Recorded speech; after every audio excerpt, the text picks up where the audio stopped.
ચિરાગ ટીવી9 ન્યૂઝમાં આપનું સ્વાગત છે। સૌથી પહેલા સમાચાર અમદાવાદથી જ એરપોર્ટની આસપાસના વિસ્તારોમાં સુરક્ષામાં ગંભીર બેદરકારી સામે આવી ચૂકી છે।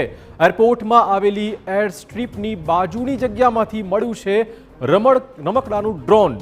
સીઆઈએસએફ અને પોલીસ દ્વારા રમકડાનું ડ્રોન ક્યાંથી આવ્યું તે વિશે તપાસ આરંભી દેવાઈ છે। રમકડાનું એક ડ્રોન મળી આવ્યું છે। એરપોર્ટની આસપાસના વિસ્તારમાં સુરક્ષામાં ગંભીર બેદરકારી હોવાના આક્ષેપ થઈ રહ્યા છે। એર સ્ટ્રીપની બાજુની જગ્યામાંથી આ રમકડાનું ડ્રોન મળી આવ્યું છે। સીઆઈએસએફ અને પોલીસ દ્વારા આ ડ્રોન ક્યાંથી આવ્યું તે વિશે તપાસ આરંભી દેવાઈ છે। અમદાવાદ એરપોર્ટ વિસ્તારનો બનાવ, એર સ્ટ્રીપની બાજુમાંથી રમકડાનું ડ્રોન મળી આવ્યું છે। સુરક્ષામાં ગંભીર બેદરકારી હોઈ શકે છે।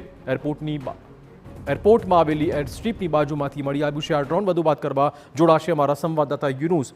કેટલી ગંભીર ઘટના?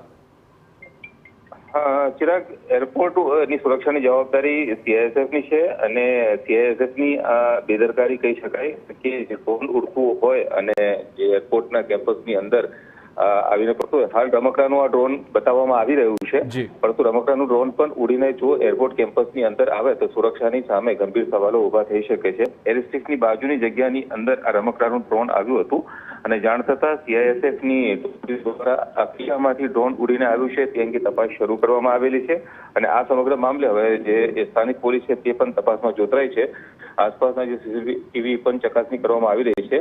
એરપોર્ટની બહારના વિસ્તારની અંદર, સરદારનગરના વિસ્તારની અંદર રહેણાંક વિસ્તાર છે, તો શું ત્યાંથી કોઈક પરિવાર દ્વારા આ ડ્રોન ઉડાડવામાં આવ્યું હોય અને દિશા ચૂકી ગઈને અહીંયા આવ્યું છે કે તપાસ કરવામાં આવી? ધન્યવાદ યુનુસ તમામ જાણકારી બદલ।